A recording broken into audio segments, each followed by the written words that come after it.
Buongiorno. Comment allez-vous en ce jour de décembre? Bonjour pour cette nouvelle vidéo du calendrier de l'Avent de moi-même. Je m'appelle Colio. Salut à tous. Aujourd'hui encore une petite vidéo pour vous désarçonner parce que j'ai l'habitude. Enfin le projet c'était de parler de films, de bandes dessinées, de livres, d'objets culturels. Je me rends compte que je bouge beaucoup de mes mains. Il va falloir que je trouve des trucs. Je prenne quelque chose dans les mains histoire de les occuper. Je fais un drift à 181 degrés, je prends hop à revers. J'ai envie de mal parler, puisque j'ai parlé de choses enthousiasmantes. Aujourd'hui, on va mal parler parce que j'ai envie de revenir sur les films de super-héros sortis cette année, mais je vais retomber sur mes pattes parce que je parle de ça, de films de super-héros, pour mettre en exergue un autre film qui, lui, est enthousiasmant. Donc, comment ça va se passer? J'espère que ça va pas être trop long. Je vais essayer d'être limpide, rapide, pour pas que ça dure 4 heures, parce que je pourrais parler de ça pendant 4 heures. Je vais revenir sur les films de super-héros sortis cette année, tous ceux que j'ai vus, et en commençant par le plus récent, et je vais revenir jusqu'au début de l'année. Voilà comment ça va se passer. Le premier film dont j'ai envie de parler, c'est Black Panther 2, sorti récemment, film du MCU, suite de Black Panther 1. J'aime pas du tout le premier Black Panther, je trouve que vraiment c'était nul à chier. Y a plein de problèmes, la fin elle était vraiment ratée, les effets spéciaux étaient pas finis, c'était une cata pour moi. Et le 2, je le trouve aussi très mauvais. là ça va mal parler. Tous les films de super-héros, je vais dire que c'est de la merde. Vous êtes prévenus? Spoiler, tous, je vais dire que c'est nul à chier, que c'est claqué au sol. Soyez prévenus. Black Panther 2, c'est un projet hyper compliqué parce que Chadwick Boseman est mort entre le 1 et le 2. L'acteur est décédé, donc il faut faire un film Black Panther 2 sans Chadwick Boseman, sans Black Panther, donc c'est un film Black Panther sans Black Panther. Et le film, du coup, se retrouve à vouloir faire beaucoup de choses, beaucoup trop. Le film dure presque 3 heures. C'est 2h40 de trop, hein, disons-le. Et il essaie de faire énormément de choses, mais il n'y arrive pas, il y a trop de choses dans ce film. Il essaie du coup de traiter la mort de Black Panther. De T'Challa, de Chadwick Boseman. Le film doit traiter sa mort hors champ puisque c'était pas prévu dans le scénario original, évidemment.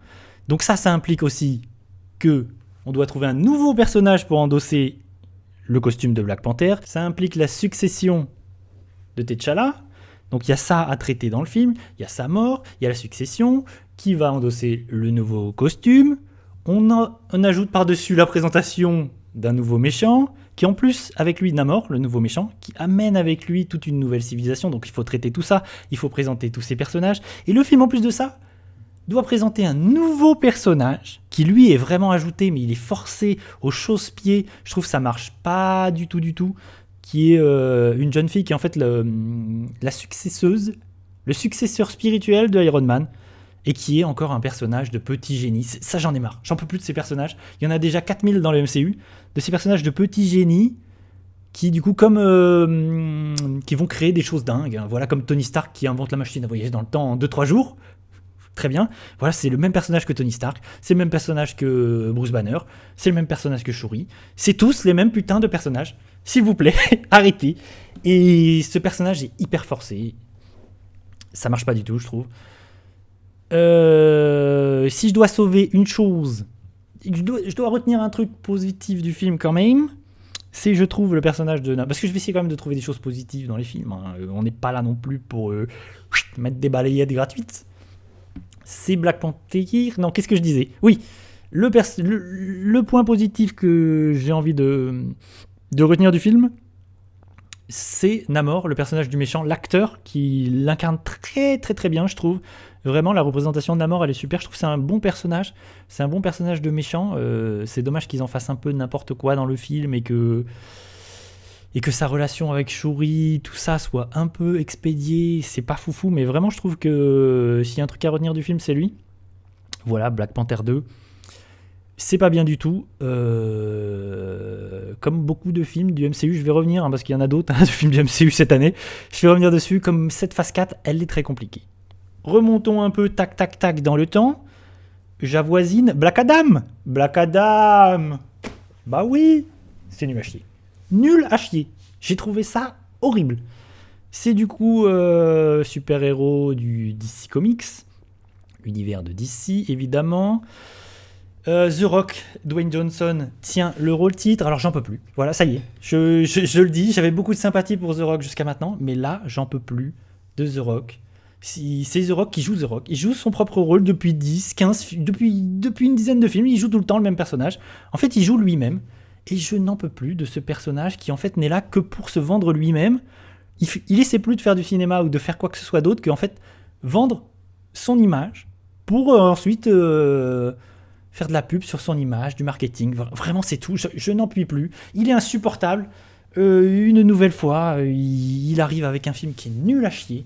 Vraiment, c'est l'un des films les plus laids que j'ai vu cette année. La photographie, elle est horrible. La scène d'intro, c'est le truc le plus moche que j'ai vu de l'année. Vraiment, c'est très très très moche. La photographie, visuellement, c'est laid. Le film est éclaté, comme beaucoup de films, malheureusement, de chez DC. C'est dommage parce que chez DC, on essaye des choses bien, comme le Joker ou The Batman, et on se retrouve avec un Black Adam ou un Suicide Squad. Qu'est-ce qui se passe, les mecs? Ou un Bird of Prey. Je sais pas qu'est-ce qui se passe chez DC, c'est compliqué. Un truc à sauver de Black Adam, c'est... on a Pierce Brosnan. Il y a Pierce Brosnan dans le film. Donc ça me fait plaisir. Je suis content de voir Pierce Brosnan. Je trouve que c'est le meilleur personnage du film. Il joue Dr. Fate, je crois, qui est l'équivalent chez le MCU de Doctor Strange. Et vraiment, ça m'a fait plaisir. Même s'il est dans un film claqué du cul, il m'a fait plaisir. J'enchaîne avec Thor 4. Alors, vous avez pensé, vous avez cru? Oui, évidemment, moi aussi j'y ai cru. Qu'on était déjà bien bas. Et ben, Thor 4, c'est le pire film de super-héros de l'année. C'est le pire film de super-héros que j'ai vu depuis très longtemps. C'est le pire Marvel que j'ai vu depuis longtemps. Thor 4, c'est une catastrophe. Il n'y a rien à retenir de Thor 4. Je vous le dis. J'y arriverai pas. J'arriverai pas à donner un truc positif sur Thor 4. C'est éclaté du cul. Et pourtant, il existe Thor 2. Thor 2 existe. Il est là. C'est déjà pas très bien. Thor 4, il n'y a rien qui va. Le montage est catastrophique. Les blagues sont jamais drôles. Ça raconte rien. On sait plus quoi faire de ce personnage de Thor. Ils savent plus du tout quoi faire de ce personnage de Thor. Vraiment, qui est devenu un personnage comique, mais qui juste raconte plus rien. Franchement, c'est terrible. On ramène Nathalie Portman. C'était une idée. Franchement, il y avait quelque chose à faire. Parce que franchement, le film adapte des trucs, des comics, des arcs de comics qui sont intéressants. Fait revenir Nathalie Portman et tout, c'était cool. Et bah... non, c'est nul. On l'a fait revenir pour rien, quoi. Pour ça, sérieusement? Vous la faites revenir pour ça, sérieusement? Elle a rien à jouer. C'est un enfer. Il y a Christian Bale dans le film. C'est pareil, il a rien à jouer. Ce personnage était intéressant. Le méchant, c'est un tueur de dieu. C'était intéressant. Et finalement, tout tombe à plat. Les effets spéciaux sont pas finis, comme d'habitude avec le MCU. Il y a rien qui va. Thor 4, c'est nul à chier. Je remonte un peu. Tac, tac, tac. Morbius, c'est pas très bien. Mais j'ai un truc à sauver de Morbius. Morbius, c'est nul à chier. Ça fait partie de ces films de chez Sony qui, en fait, créent tout un univers autour de Spider-Man sans faire de film Spider-Man et sans intégrer Spider-Man à leur film. Donc, c'est des films sur les personnages de l'univers de Spider-Man sans Spider-Man. De base, c'est une idée claquée. Je sais pas à quel moment ils se sont dit que c'était une bonne idée. Et Venom, c'était déjà nul à chier. Vraiment, Venom, c'est nul à chier. Qu'on vienne pas me dire que Venom, c'est bien. Par pitié. C'est horrible. Et Morbius arrive à faire pire. Voilà. Ils se sont dit, si j'essayais de faire un truc encore plus nul, nous y arrivons. Qu'est-ce que je sauve de Morbius? Je dis même pas qu'est-ce que c'est l'histoire ni quoi que ce soit. Hein. Vraiment, perdez pas votre temps avec ces films. J'y vais pour vous, j'ai pris la balle pour vous. Cette année, j'y suis allé voir tous les films de super-héros au cinéma. J'ai pris toutes les balles pour vous, c'est cadeau. N'y allez pas. Il y a Matt Smith dans le film. Cette année, Matt Smith, il est dans Morbius et il est aussi dans House of the Dragon. Chef-d'œuvre. Très très bien, hein, House of the Dragon. J'ai pas parlé, je parlerai pas série dans ces vidéos. Mais La Maison du Dragon, House of the Dragon, vraiment, j'ai trouvé ça formidable. Matt Smith, il est très très bien. Et dans Morbius, il est très bien aussi. Moi, j'ai aimé le voir dans Morbius. Il m'a beaucoup fait rire. Vraiment, merci Matt Smith d'être dans ce film, sinon ça aurait été la catastrophe. Le petit dernier, mais pas des moindres, qui n'est pas vraiment le dernier, puisqu'après je vais aborder un film qui lui est intéressant. Je veux bien évidemment parler de Doctor Strange 2, que j'avais oublié. J'ai oublié, en faisant mon petit récapitulatif, je me suis dit, mais j'avais oublié l'existence de Doctor Strange 2. J'avais oublié l'avoir vu tellement. C'est triste à dire, hein, tellement le film aussi vite oublié. Non, c'est aussi vite oublié, aussi vite vu. Non. Aussi vite vu, aussi vite oublié. Je l'ai littéralement zappé de ma mémoire.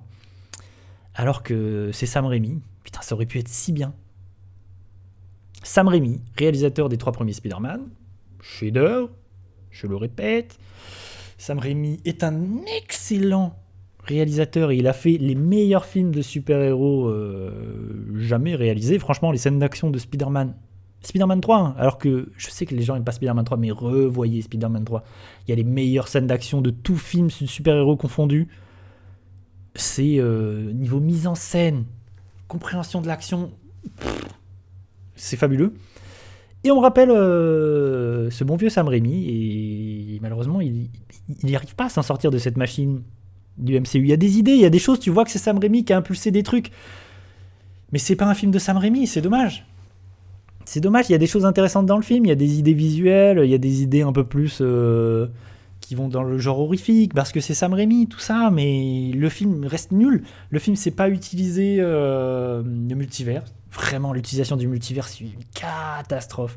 Le film rajoute des personnages, le film montre de nouveaux personnages qui sont forcés, qui servent à rien. Il n'y a pas grand-chose à retenir de ce Doctor Strange qui raconte pas grand-chose. En plus, le film est sorti la même année qu'un autre film sur le multivers est sorti cette année. Everything, Everywhere, All at Once, que j'ai pas dans ces... que j'évoquerai pas. Alors pourtant, j'en parlerai peut-être dans un top à un moment donné, mais il fait pas partie de ces vidéos. Donc j'en dis un petit mot ici. Everything, Everywhere, All at Once, qui traite du multiverse. Beaucoup mieux, ça c'est sûr, beaucoup mieux que Doctor Strange. Il y a vraiment des choses incroyables dans le film. C'est un film bourré d'idées, mais j'y trouve des problèmes. Je pense que je reviendrai dessus, mais je suis pas complètement emballé par le film comme beaucoup. J'aurais aimé être beaucoup plus emballé par le film, mais il fait pas partie de mon top 10 par exemple. Il est sorti de mon top 10 cette année. Pourtant, après l'avoir vu, j'avais trouvé ça fantastique et il s'est un peu évaporé. Je l'ai revu à la baisse. Disons-le, clairement. Voilà, donc j'ai parlé de Black Panther, de Black Adam, de Thor 4, de Morbius, de Doctor Strange 2. Dites-moi, vous, encore une fois, c'est la même chose, si vous avez vu ces films, dites-moi ce que vous en avez pensé. Ça m'intéresse. Et donc, tout ça pour dire que le film de super-héros à voir cette année, le meilleur film de super-héros à voir cette année, nom d'une pipe, c'est Freaks Out. Évidemment, personne n'en a entendu parler. Oui, parce que c'est un film avec un budget infiniment moindre que Black Panther 2, par exemple. C'est un film italien. Freaks Out, c'est un film de super-héros italien. C'est un film X-Men. Signore e signori, l'immaginazione diventa realtà. Si è convinto che esistono scherzi della natura dotati di poteri speciali. E il suo regalo per Hitler? Un pugno di superuomini con lui al comando. Baby, can't you see? Calling.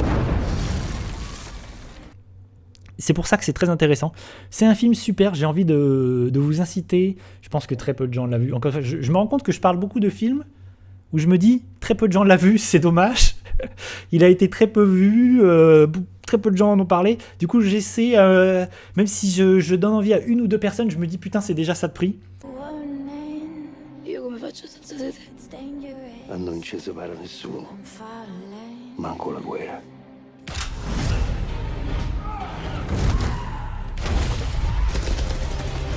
Io non ammazzo nessuno. La guerra è guerra. Falli fruttare sti poteri. Il mio non è un dono. È una maledizione. Regardez Freaks Out parce que vraiment c'est un tout petit film. C'est un film italien qui est arrivé dans nos salles cette année, qui est un film X-Men où en fait on va suivre un groupe de personnages pendant la Seconde Guerre mondiale, pendant la guerre, et on suit 4 personnages qui ont des pouvoirs Il y a une jeune fille qui a des pouvoirs, elle peut créer de l'électricité. Il y a un jeune homme qui contrôle les insectes. Il y a un homme Bates, parce qu'il a du poil sur tout le visage, qui lui a une force surhumaine. Et il y a un nain, puisqu'en fait c'est 4 personnages qui sont dans un cirque. Et il y a un nain qui lui, c'est un peu Magneto. C'est Magneto, si c'est un nain, il peut coller toutes sortes d'objets métalliques sur son corps et contrôler plus ou moins les objets métalliques. Benvenuti.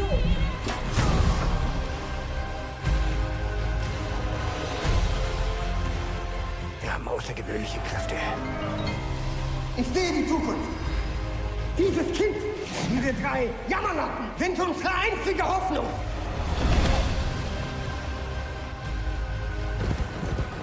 Tu sei speciale, ragazzi.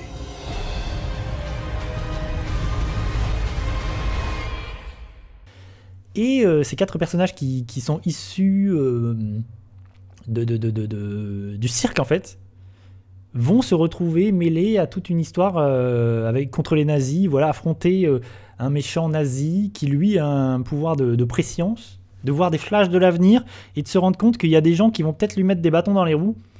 Donc, il va y avoir affrontement entre ces personnages super-héroïques qui vont se découvrir super-héroïques et qui, vraiment, va donner un film de super-héros.